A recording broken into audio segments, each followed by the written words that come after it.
Greve dos caminhoneiros chega ao 13º dia. Hoje, 18 pontos permaneceram bloqueados em Santa Catarina. O estado é o mais afetado pela greve no país e os prejuízos estão se acumulando. O Oeste marca prejuízos milionários. Cerca de 6 milhões de litros de leite estão sendo jogados fora todos os dias por falta de transporte. Hoje, o governador Raimundo Colombo reuniu lideranças e empresários para tratar do assunto. Nós temos que garantir o abastecimento, nós temos que garantir a questão de sanidade animal, que é um patrimônio importante para Santa Catarina, o direito de ir e vir. E ainda a tensão no sul do estado. Em Criciúma, ações criminosas voltaram a ser registradas neste fim de semana. No esporte, a 8ª rodada do Campeonato Catarinense. Destaque para o clássico Avaí Figueirense.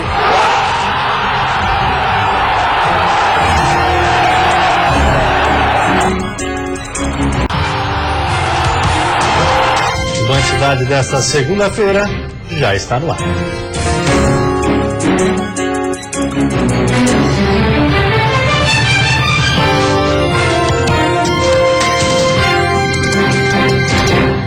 Olá, boa noite. Olá, boa noite. Mais uma explosão a caixa eletrônico no litoral norte. No domingo, criminosos chegaram a trocar tiros com a polícia em Balneário Camboriú. Até agora, ninguém foi preso. Toda a ação começou por volta das 5 horas da manhã de domingo. A troca de tiros veio logo depois que a polícia militar foi chamada para atender a ocorrência. Uma viatura chegou a ser metralhada pelos criminosos. O BOP foi acionado para recolher um explosivo que não detonou. O crime aconteceu nesta agência que fica bem ao lado de um posto de combustíveis aqui em Balneário Camboriú. Segundo testemunhas, 10 homens armados com fuzis e metralhadoras participaram da ação. Pararam veículos que estavam transitando pela Avenida Martin Luther, usaram inclusive esses veículos como barreira, né? E depois de montado o cerco acabaram detonando os explosivos, né? Um dos explosivos plásticos. Os bandidos conseguiram fugir com parte do dinheiro do caixa, quantia ainda não revelada. Peritos da Polícia Federal estiveram no local do crime e recolheram vestígios. Em uma semana, o laudo deve sair. 2 veículos usados pelos bandidos foram abandonados. Um deles teria sido roubado durante a ação na agência. A Polícia Federal ela está envolvida porque envolve crimes contra a Caixa Econômica Federal, que é uma empresa pública. As investigações elas estão prosseguindo, várias diligências estão sendo realizadas, né? Que no momento a gente ainda não pode falar porque está muito novo, mas a gente está caminhando com bastantes informações, com informantes, com filmagens, com a perícia, ela está caminhando sim. A polícia agora investiga se esta explosão tem relação com outra que aconteceu há 2 semanas, também em Balneário Camboriú. Acredito que a Polícia Federal, né, que está encarregada de fazer as investigações, vai avaliar essa situação. Nós temos agora que tentar identificar, né, as espoletas dos dois para saber de onde vieram cada lote. Criciúma, no sul do estado, voltou a sofrer com ações criminosas nesse fim de semana. Por causa dos ataques, houve alteração na rotina da cidade. As imagens gravadas por um cinegrafista amador mostram o tiroteio que ocorreu ainda no sábado. Moradores permaneciam nas ruas enquanto a polícia e bandidos trocavam tiros, em plena luz do dia. Não há informação sobre feridos. A operação contou com mais de 100 policiais, além do apoio de um helicóptero. Os ataques tiveram início ainda na sexta-feira. Carros e ônibus foram queimados. Vândalos destruíram placas e esta parada de ônibus. Pelo menos uma casa foi incendiada. Ainda no final de semana, um veículo da imprensa foi atingido por um tiro e, por sorte, não havia ninguém no automóvel. Os ataques tiveram início depois da morte de 2 bandidos ainda na semana passada. Nós respeitamos as pessoas. Os marginais não respeitam as pessoas e impõem a sua lei pela lei da força. Nós impomos a força da lei. É bem diferente do que eles impõem. Os ataques já afetam a rotina da população. Os ônibus estão com horários e itinerários reduzidos. As empresas dizem que não é possível garantir a segurança de algumas linhas e, por isso, o transporte será interrompido, principalmente durante a noite. Um pronto atendimento 24 horas chegou a ser fechado durante o final de semana por questões de segurança. A unidade reabriu hoje, mas deve permanecer funcionando somente até o início da noite. As aulas na região seguem normais. Operações policiais devem ser realizadas durante toda a semana, até que a situação se normalize. Salientando que as investigações estão continuando, hoje ainda prisões podem ser solicitadas pela Polícia Civil em razão de informações que a Polícia Militar e a Polícia Civil vem recebendo para que possamos prender mais indivíduos envolvidos nesses ataques. E a seguir, março começa com aumento na tarifa de energia. O reajuste é de 24%.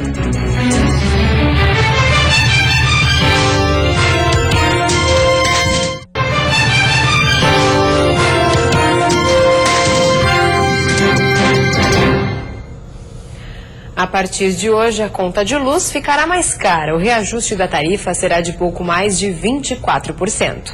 Na casa de seu Ângelo, prevendo os aumentos na conta de luz, o lazer da família será racionado, principalmente quando o assunto for televisão. Vou ter que cortar talvez uma TV a cabo, alguma coisa assim, né? Diminuir o valor de uma internet, alguma coisa para as crianças lá, né? Tem que ir baixando os gastos, né? Em todo o país, a energia elétrica sofreu reajuste, mas Santa Catarina está entre os estados com maior índice de aumento de luz. A média a ser aplicada na fatura dos catarinenses ficou em 24,8%. Os valores das bandeiras tarifárias também sofreram mudanças. A bandeira vermelha vai ter um reajuste de 82%, em média 82%. Ela vai de R$ 3,00 para R$ 5,50, sem contar os impostos em cima. Contas não liquidadas, alta da usina de Itaipu e aumento com gastos de térmicas são alguns dos fatores que farão com que a conta de luz pese mais no bolso do consumidor a partir de agora. Segundo o gerente da Celesc, o aumento do combustível e a alta do dólar também motivaram o reajuste. Para diminuir os impactos no bolso, ele explica que algumas medidas, como trocar as lâmpadas incandescentes por fluorescentes e racionar o uso da luz, podem ajudar a economizar no final do mês. Os equipamentos à base de resistência são os grandes vilões de consumo de energia.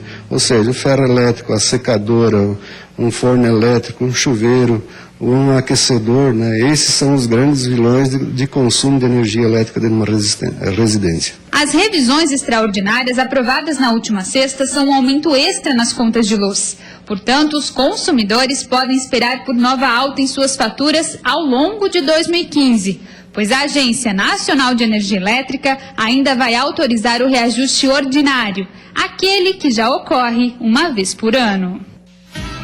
Depois de um fim de semana de instabilidade em boa parte do estado, o tempo volta a ficar firme nesse início de semana. O sol predomina nesta terça-feira em todas as regiões e as temperaturas ficam elevadas. Mínima de 14 graus na Serra e máxima de 32 no oeste e litoral norte do estado. No Planalto Norte, mínima de 15 e máxima de 28. No Vale do Itajaí e Grande Florianópolis, a máxima chega aos 29. E no sul, os termômetros devem marcar 30 graus. E agora, reforço na saúde. Santa Catarina recebeu hoje mais 133 médicos pelo programa do governo federal. No país inteiro, hoje foi o dia para apresentar as ações e os resultados do programa Mais Médicos. Em Florianópolis, o secretário de Gestão do Trabalho e da Educação na Saúde do Ministério da Saúde fez o acolhimento dos profissionais e detalhou o funcionamento do programa. Santa Catarina preenche 93% das vagas com profissionais brasileiros. Nesse ano, foram abertas 133 vagas em 61 municípios. Os médicos começam suas atividades a partir dessa semana. A gente passa em Santa Catarina de 200 municípios, chega ao número de 2 milhões de catarinenses atendidos pelo programa, quase um terço da população do estado atendido pelo programa. O governo federal deve garantir em 2015 a permanência de mais de 18 mil médicos nas unidades básicas de saúde de todo o país, levando assim a assistência para cerca de 63 milhões de pessoas. A capital de Santa Catarina é considerada a referência quando o assunto é cobertura da assistência médica. E Florianópolis mais uma vez sai na frente, lança um programa importante de residência médica na rede de serviços que promete garantir não só mais médicos, mas uma qualidade maior, que as unidades elas passam a ser unidades escola. Pedro é o médico que faz parte dessa etapa do programa. Ele se formou em Itajaí e agora vai atuar durante 1 ano em um posto de saúde de Ilhota, no Vale do Itajaí. Bom, a expectativa é a mesma de todos, né? Realmente é trabalhado durante esse 1 ano para conseguir os 10% na residência, né? Florianópolis não foi contemplada com o programa Mais Médicos nesse ano, mas recebeu nessa tarde um grupo formado por 16 médicos residentes que vai iniciar estágio na rede pública municipal. Esse é o 2º ano em que a Prefeitura de Florianópolis oferece esta residência. É uma forma da gente estar capacitando esses novos profissionais que vão no futuro atuar no sistema público de saúde da capital. A iniciativa contribui para a classificação da rede municipal como cenário de formação de profissionais de saúde e coloca Florianópolis como a melhor entre as capitais do país quando o assunto é a atenção primária à saúde. O desafio é permanente, então essa parceria com as universidades vai nos dar a condição de ter 60 profissionais, entre médicos e especialistas de diversas áreas, atendendo a população diretamente com um custo bastante baixo para a Prefeitura. E depois do intervalo tem futebol, os lances da 8ª rodada do Campeonato Catarinense. Destaque para o clássico, Figueirense e Avaí empataram na ressacada.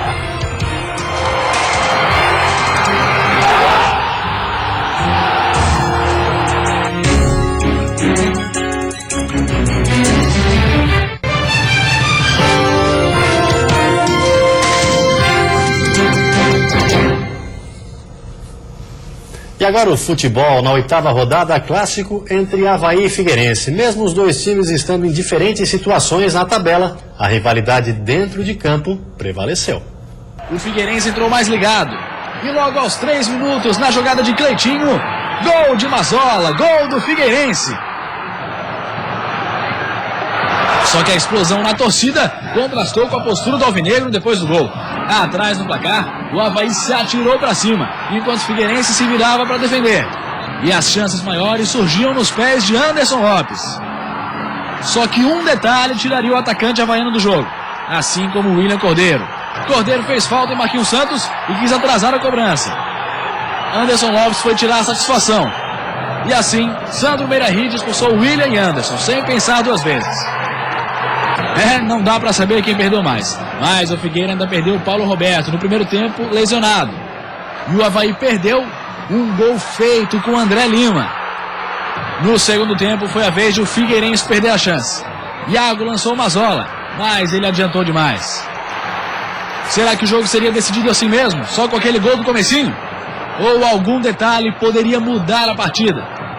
Pois é, mas clássico normalmente não é decidido assim no começo não. É decidido no detalhe. Quem sentiu isso na pele foi o goleiro do Figueira. Daqui, o Alex viu o Marquinhos Santos cobrar uma falta. Não foi direto, mas o empate acabou saindo. Falta perto da área. Na cobrança, Marquinhos. Quando o Marley é assim, São Longuinho, dá 3 pulinhos, manda o Marquinhos fazer um golzinho. E se na primeira não entrou, o detalhe da persistência fez a diferença. Era o gol de empate.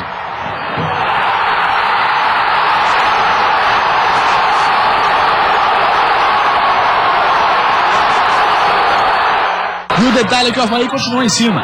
Renan Oliveira botou uma bola no travessão. Na outra, Alex fez milagre para defender. Com o fim do jogo, o clássico terminou com um toque de rivalidade. França fez um gesto como quem enterra o Avaí. E Marquinhos respondeu na coletiva. Já que dentro do campo se criou um clima, né?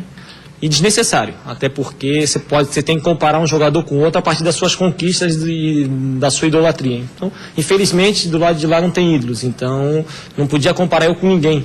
Se for para comparar, tem que comparar com o Marquinhos, que está lá, com o Thiago Helena, que foram campeões.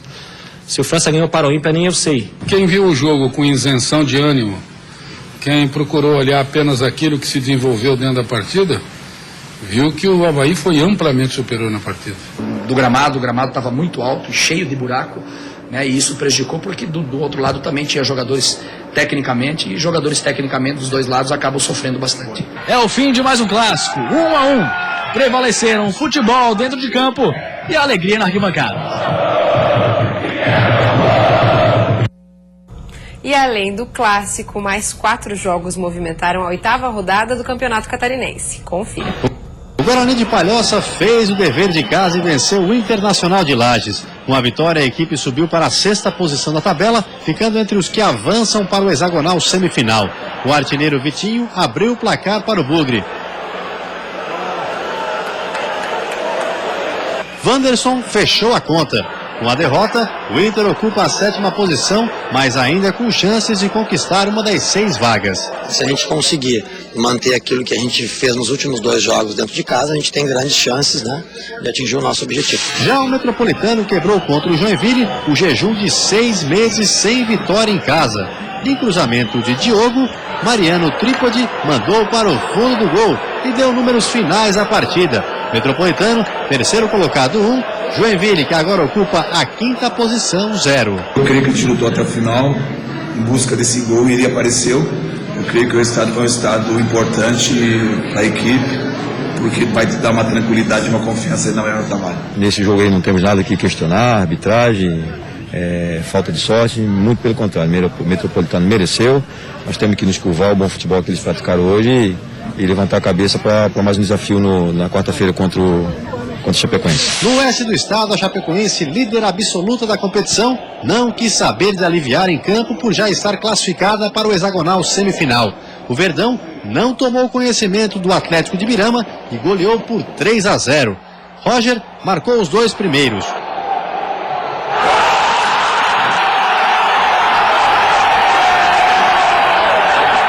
E Bruno Rangel fechou o placar.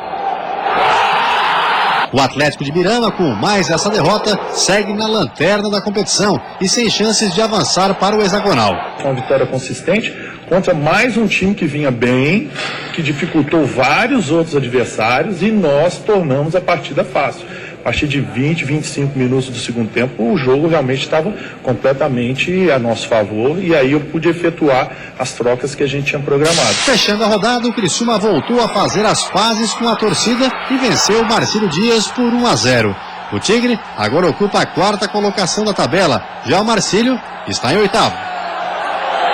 A gente vai crescer e não tenha dúvida que a gente possa equilibrar mais ainda a competição para estar brigando lá pelas primeiras colocações. E a seguir, greve dos caminhoneiros. Paralisação chega ao 13º dia e Santa Catarina é o estado mais atingido no país. 18 pontos seguem bloqueados no estado e os prejuízos só aumentam.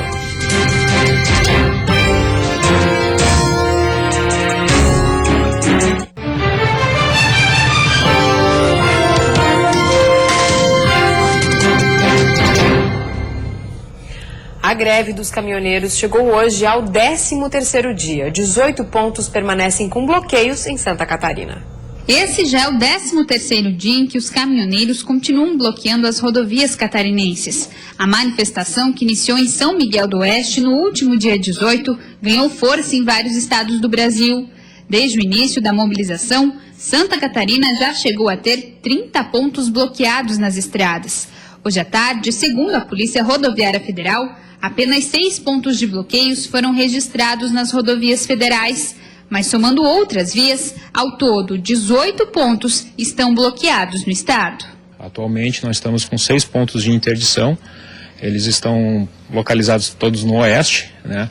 A interdição é parcial, eles estão só com caminhões de carga, veículos de carga estão sendo retidos, né? Para quem quisesse aderir ao movimento, os automóveis estão seguindo viagem, né? No oeste, os bloqueios estão concentrados nas BRs 163 e 282. Na Serra Catarinense, os caminhoneiros suspenderam as paralisações no final de semana e muitos foram para outras regiões do estado. Mas a intenção do movimento é que a partir de hoje os caminhões voltem com uma nova paralisação, aqui na BR-116, com entroncamento para a BR-282. Segundo este policial, se isso acontecer, a polícia deve monitorar o movimento para garantir a segurança e a fluidez do tráfego no trecho. Mas também a gente está atento para que ninguém, né, saia ferido, seja machucado, e que tudo possa ocorrer dentro de uma normalidade, que seja civilizado os protestos, né? E os consumidores sentem os reflexos da paralisação dos caminhoneiros e do bloqueio nas rodovias que cortam o estado. O leite ainda é o principal produto em falta. Na região norte, teve rede de supermercado que limitou a venda. Com o bloqueio de caminhões, tem mercadoria em falta nas prateleiras de supermercados. É o caso dos laticínios. Neste supermercado, a falta de leite ficou evidente. Sobrou espaço que só começou a ser ocupado hoje com a chegada de uma nova carga. A saída encontrada nessa rede foi limitar a compra de 24 caixas de 1 litro por consumidor. O racionamento é em decorrência da falta do produto. E, inclusive, o produtor do leite está indo fora, que não tem como transportar. E, por outro lado, os caminhoneiros têm toda a razão. Durante a tarde, funcionários faziam a reposição com a carga que chegou. Ainda assim, faltaram alguns tipos, como semidesnatado e desnatado. Dona Anita, que é mãe social de alunos do Bolshoi, teve que levar o integral. Semana passada que eu vim já não tinha mais, e ontem eu vim comprar, também não tinha, daí hoje eu vim e tenho, vou aproveitar. Eles tomam o semidesnatado e está em falta. Eles vão ter que uma semana tomar o integral. O consumidor também tem notado um reajuste no preço. Segundo o núcleo de supermercados da Associação Empresarial de Joinville, o aumento foi provocado em partes pela falta do produto. Em virtude da greve, é o leite e os derivados.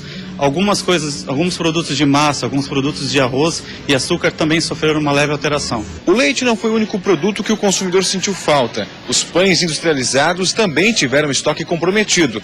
Neste supermercado, algumas marcas só voltaram às gôndolas nesta segunda-feira. O setor de frutas e verduras é outro que enfrenta desabastecimento. Alguns itens também estão em falta ou com estoque bem abaixo do habitual. Não há previsão de normalização. A gente consegue mais ou menos vislumbrar que dentro de uma paralisação, em 2 semanas, 1 a 2 semanas, já se conseguiria regularizar os estoques.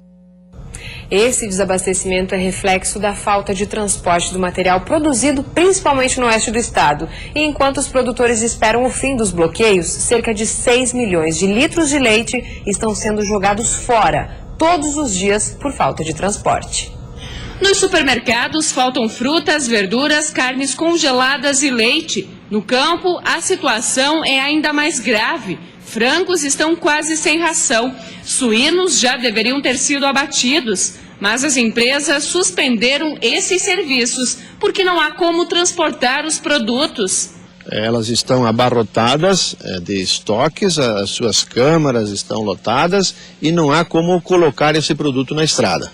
Portanto, para todo o ciclo, desde a busca do animal, do suíno, da ave, do próprio leite no campo, para trazê-lo. Então, o problema começa a ficar lá no campo com o produtor, a indústria também sofrendo os mesmos efeitos e logo já há sinais de desabastecimento também no mercado, porque o consumidor continua consumindo. De acordo com dados da Federação da Agricultura e Pecuária de Santa Catarina, o oeste do estado corresponde a 75% da produção agropecuária do estado. Mas a falta de ração está prejudicando mais de 100 milhões de aves e 5,5 milhões de suínos. Cerca de 6 milhões de litros de leite estão sendo jogados fora todos os dias por falta de transporte. E isso terá um custo econômico não só para o produtor, para a agroindústria, mas para toda a sociedade catarinense e brasileira. Em Itajaí, cerca de 100 manifestantes estão perto de uma das entradas do porto. Eles não deixam os caminhoneiros entrar no local para descarregar. Em Chapecó, a greve dos caminhoneiros continua provocando o desabastecimento nos postos de combustíveis, que aos poucos recebem gasolina.